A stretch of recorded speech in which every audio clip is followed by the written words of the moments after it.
मी काल केलेल्या एका पोस्टमुळे काही वकील बांधवांच्या भावना दुखावल्या गेल्याचं मला कळलंय।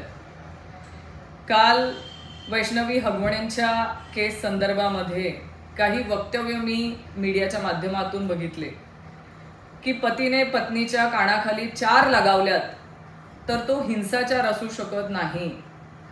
माझं महाराष्ट्रातल्या तमाम माता भगिनींना आणि वकील बांधवांना देखील प्रश्न आहे की आपण ह्या केलेल्या वक्तव्याचं समर्थन करू शकाल का?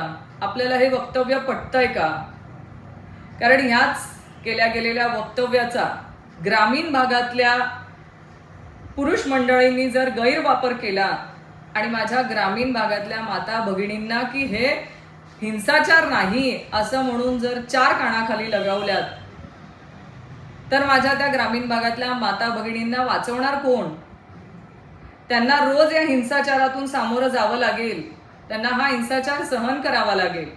म्हणजे नम्रपणे विनंती आहे सगळ्या वकील बांधवांना की आपण ह्या वक्तव्याशी सहमत आहात का? आणि जर सहमत असाल तर मी सगळ्यांची माफी मागायला तयार आहे।